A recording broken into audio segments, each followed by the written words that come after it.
Bonjour, je me présente. C'est bien Madame Lallahi Bessouhel, enseignante d'économie ou bien des sciences économiques et de gestion au lycée Cherif Idrissi, lycée technique de Safi. Aujourd'hui, on va entamer un nouveau chapitre qui est le cinquième, qui entre dans le cadre de l'organisation et d'économie et organisation des entreprises et qui porte sur la diffusion de l'information. Avant de commencer, on va voir le plan.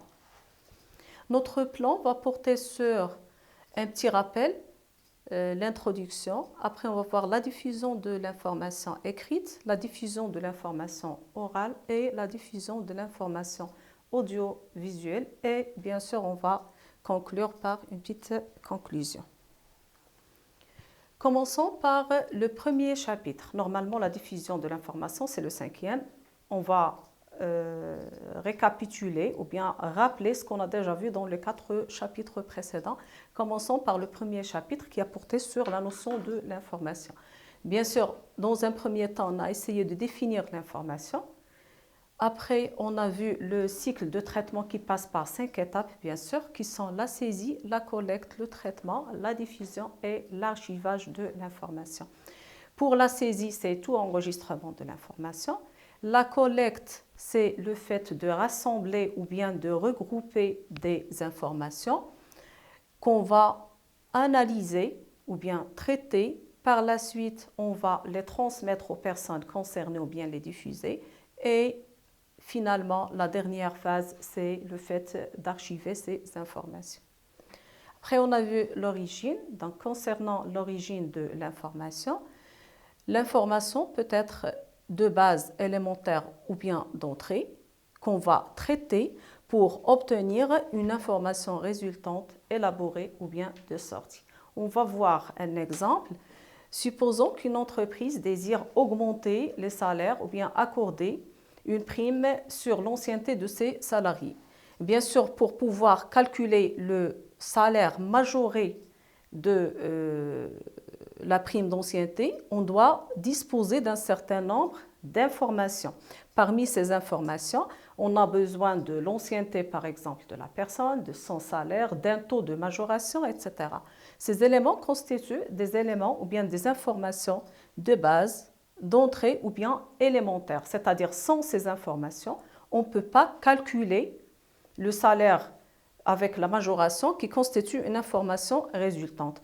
On va prendre bien sûr l'ancienneté, le taux et le salaire actuel qu'on va traiter par l'utilisation bien sûr des opérations de calcul et après on va obtenir le nouveau salaire avec la majoration qui constitue une information résultante élaborée ou bien de sortie.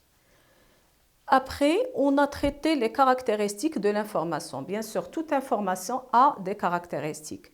Concernant les qualités, l'information doit être disponible, fiable, pertinente, il manque un E, accessible et actualisée. Donc c'est actualisé, ce n'est pas actualité. Bien sûr, si l'information ne dispose pas de ces qualités, on ne peut pas parler d'une bonne information. Après, on a les types ou bien on a traité les types et les catégories. Concernant les types, commençons par la source, la nature, le domaine, le niveau d'utilisation et le sens d'utilisation. Et bien sûr, l'information, on a vu qu'elle peut être interne ou bien externe, qu'elle porte, par exemple, si on a des informations comptables, c'est toujours dans le cadre qui porte bien sûr sur le bilan, etc. C'est toujours des informations comptable, vu qu'il porte sur le domaine comptable, etc. Après, on a le niveau d'utilisation et le sens de communication qui peut être ou bien ascendant, descendant ou bien latéral, c'est-à-dire entre deux personnes du même niveau. Dans le deuxième chapitre, qui a porté sur la recherche des informations, on a parlé des sources de l'information. Pour les sources de l'information, bien sûr, elles peuvent être ou bien internes ou bien externes. Pour les sources internes, c'est quoi l'information interne? L'information interne, c'est toute information ou bien tout renseignement qu'on trouve à l'intérieur de l'entreprise. Si j'ai besoin de l'information, je ne vais pas la chercher ailleurs, mais je vais tout simplement la trouver à l'intérieur de l'entreprise, dans les différents services de l'entreprise. Par contre, l'information externe, et bien sûr, quand on parle d'externe, c'est à l'extérieur de l'entreprise. On a comme exemple les bases de données, les banques de données. Bien sûr, c'est des systèmes qui existaient avant l'apparition de l'Internet. Et finalement, on a l'Internet qui est un réseau international qui permet la communication entre les différentes personnes dans le monde, bien partout dans le monde. Après, on a vu les modes d'accès à l'information, c'est-à-dire comment on peut accéder à l'information. On a vu les supports magnétiques et télématiques. Et on a vu un aperçu sur les modes de classement. Bien sûr, pour l'information, on doit la classer pour une utilisation prochaine ou bien ultérieure. Notre troisième chapitre a porté sur la structure et la codification de l'information. Donc, toute information a une structure. Cette structure est composée d'un caractère, un mot, une rubrique et un article. C'est quoi le caractère? On a dit qu'il peut être, ou bien qu'il peut s'agir ou bien d'une lettre, d'un chiffre ou bien d'un symbole, virgule, point, etc. Le mot, c'est un ensemble de caractères. Donc, pour avoir un mot, on doit le constituer par plusieurs caractères. La rubrique, c'est un ensemble de mots indissociables, c'est-à-dire qu'on ne peut pas séparer. Par exemple, le nom et le prénom. Et finalement, on a l'article qui regroupe plusieurs rubriques.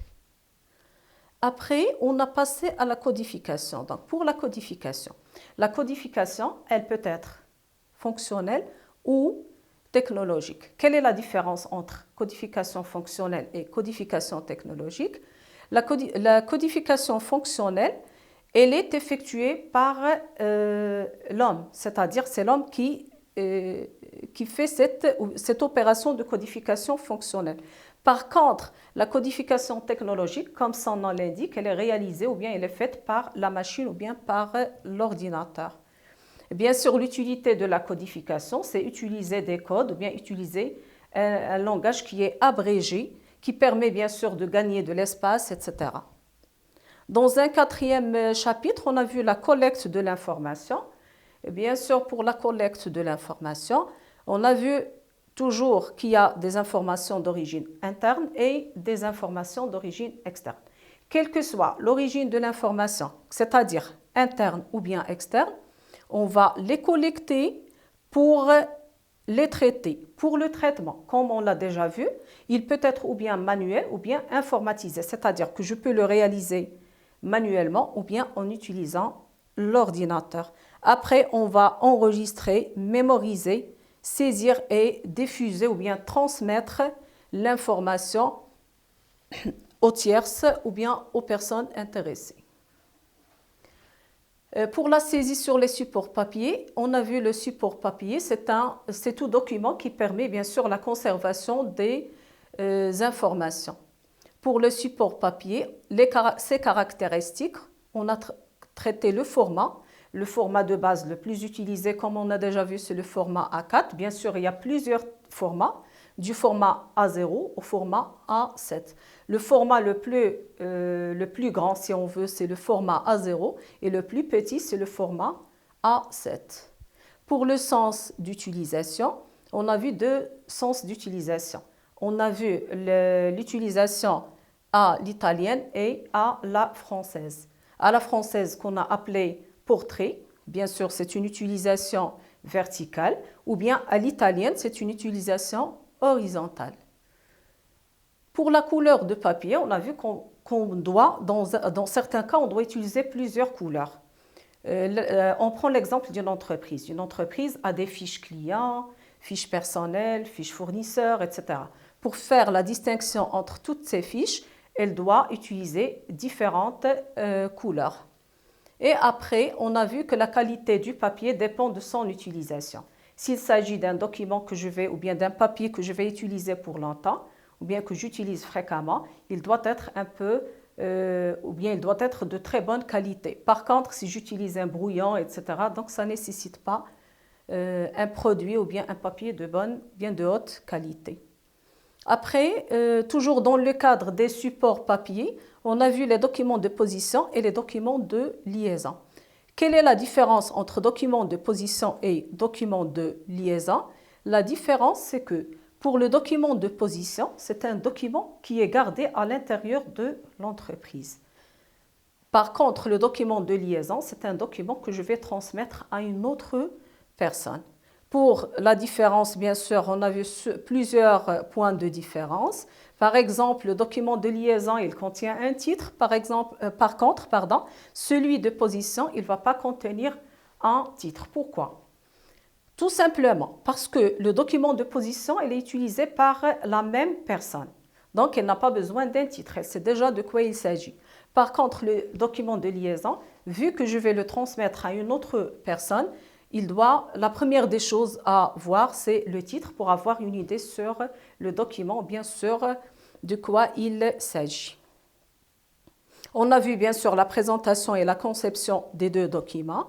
Après, on a passé à la saisie et au stockage automatisé de l'information. On a vu les différents supports magnétiques et optiques de stockage. Pour les exemples de supports magnétiques, on a vu les disques magnétiques et les disquettes. Par contre, pour les supports optiques, on a vu le compact disque et le vidéo disque. Maintenant, on a terminé notre rappel. On va entamer le nouveau chapitre qui est le 5e et qui est la diffusion de l'information. Bien sûr, avant de commencer, on doit rappeler les objectifs de notre chapitre. J'ai essayé de regrouper les objectifs en 3 principaux objectifs. Premièrement, notre objectif, c'est connaître les différents moyens de transmission de l'information. Après, différencier ou bien faire la différence entre les différents moyens d'envoi de l'information et finalement mettre en application, si possible, bien sûr, parce que ça dépend des moyens, du temps, etc., quelques moyens de diffusion de l'information.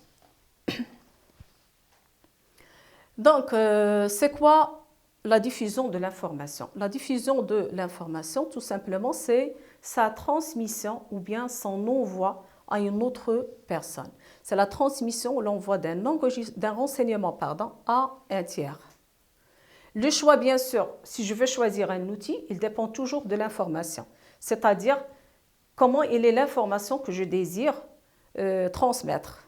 Et le choix, bien sûr, comme je l'ai dit, de l'outil, il va dépendre de la nature de l'information. Commençons par la transmission de l'écrit. Pour la transmission de l'écrit, bien sûr, il y a plusieurs moyens. Commençons par l'Internet. Donc, c'est quoi l'Internet? Comme vous le connaissez déjà, on a déjà vu. C'est un réseau international, ou bien c'est un ensemble de réseaux qui permettent de communiquer entre les individus partout dans le monde. Il permet le partage des emails avec les partenaires à l'extérieur, bien sûr, parlons toujours de l'entreprise. Après, on a l'intranet, qui est la transmission électronique, mais à l'intérieur de l'entreprise, c'est-à-dire dans l'entreprise. La différence entre les deux, comme vous le constatez, c'est que pour l'intranet, c'est limité, donc c'est entre les personnes qui travaillent dans la même boîte. Par contre, l'Internet, c'est plus vague, bien sûr, puisqu'il concerne la liaison. Il met en liaison des personnes, comme on l'a déjà vu, partout dans le monde. Après, on a des outils qui existaient auparavant, bien sûr, mais dont l'utilisation est devenue un peu rare, tels que le télécopieur, ou bien ce qu'on appelle le fax, et qui permet la réalisation des copies à distance. C'est comme si vous faites votre photocopie et la personne concernée, bien sûr, elle va recevoir une copie intégrale de ce que vous avez envoyé. Finalement, le telex. Pour le telex, je pense qu'il n'est plus utilisé actuellement. Il permet la transmission d'une lettre, d'un texte à tout correspondant disposant d'un téléimprimeur. C'est-à-dire, si votre correspondant ne dispose pas d'un téléimprimeur, vous ne pouvez pas envoyer un message par l'intermédiaire d'un telex. Ça, c'est en ce qui concerne bien sûr la transmission de l'information écrite. Passons à la transmission de l'oral. Donc, comme je l'ai déjà dit, l'outil dépend toujours de la nature de l'information. Pour la transmission de l'oral, la même chose, il y a plusieurs moyens de transmettre, ou bien outils de transmettre l'information orale. Commençons par le téléphone. C'est quoi le téléphone? Tout le monde en connaît bien sûr. C'est un moyen qui permet de diffuser la parole par l'intermédiaire d'un réseau téléphonique. Après, on a l'audioconférence. Donc, c'est quoi l'audioconférence? C'est une réunion entre quelques groupes de personnes à distance. C'est-à-dire, on a deux groupes de personnes qui veulent entrer en communication, à distance bien sûr. Ils peuvent le faire par ce qu'on appelle l'audioconférence. Quand on parle d'audio, bien sûr, on ne va pas voir la personne, on va tout simplement l'écouter. Le troisième moyen, c'est la réunion téléphone. Donc, pour la réunion téléphone, c'est un partage d'un dialogue entre plusieurs personnes à partir de leur poste téléphonique. Donc, c'est une réunion, mais par l'utilisation d'un, comme outil, bien sûr, d'un téléphone. Bon, on va voir grand 3 qui est la transmission de l'audiovisuel. Pour la transmission de l'audio ou bien de l'information audiovisuelle, on a ce qu'on appelle le visiophone. Donc pour le visiophone, bien sûr, quand on parle de visio, on peut voir la personne avec qui on parle. Pardon. Les correspondants peuvent s'entendre et se voir par intermédiaire du téléphone. Donc en utilisant nos téléphones, on peut parler et en même temps on peut se voir. C'est-à-dire, je peux parler à la personne comme je peux la voir. Bien sûr, je pense que vous avez déjà essayé cette méthode avec vos collègues, votre famille, etc.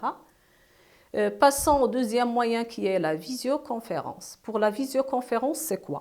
C'est des groupes de personnes qui peuvent réaliser ou bien effectuer ou bien plutôt organiser des réunions, des conférences, pardon, mais à distance. Donc, c'est des groupes de personnes qui peuvent à distance dialoguer, se voir et présenter des documents. Donc, comment ça se passe? Supposons qu'on a une boîte qui s'installe, par exemple, le siège est sur Casa, mais qui a des filiales partout au Maroc. Et ils veulent organiser une conférence en utilisant ce moyen qui est la visioconférence. Bien sûr, qu'est-ce qu'ils vont faire? Personne ne va se déplacer. Bien sûr, l'objectif, c'est minimiser le risque et minimiser les charges. Parce que si toutes les personnes vont se déplacer, bien sûr, pour la firme, c'est un peu coûteux. Il doit payer l'hôtel, par exemple, le transport, etc. Donc, c'est un peu coûteux. Et en plus, il y a toujours le risque de la route, la perte du temps, etc. Donc, sans se déplacer, on peut organiser ce type de réunion qui est la visioconférence. Toute personne peut voir l'autre qui parle et elles peuvent même dialoguer et visionner des documents, des schémas, etc. Finalement, on a la vidéotransmission. Pour la vidéotransmission, elle consiste en quoi? C'est que sur un grand écran, on reçoit des images, du son en différents points de réception. Je vais vous donner un exemple très simple. Par exemple, la Coupe du Monde. Il y a des personnes qui n'ont pas l'occasion ou bien qui trouvent le plaisir à voir les matchs dans des cafés, dans la rue, etc. Qu'est-ce qu'on fait? On va placer des écrans dans des places ou bien dans la rue et on va permettre aux gens de voir ou bien de... Oui, justement, donc c'est ça, de pouvoir suivre les matchs qu'ils désirent voir. Ça, c'est un exemple. Pour conclure, qu'est-ce qu'on peut dire? On peut tout simplement dire que le choix d'un outil de transmission dépend toujours de la nature de l'information à envoyer, c'est-à-dire quand je désire envoyer ou bien transmettre une information, bien sûr, j'ai besoin d'un outil et cet outil, le choix de cet outil dépend toujours de la nature de l'information, comme on a déjà vu, s'il s'agit d'une information orale, écrite ou bien audiovisuelle. Et les outils de diffusion de l'information, bien sûr, progressent et changent avec le développement technologique. Donc, à chaque fois qu'il y a une progression, on doit chercher ou bien essayer de suivre cette progression. Bon, pour finir, je tiens à vous remercier pour votre attention. Espérons vous revoir très prochainement dans la partie exercice. Merci.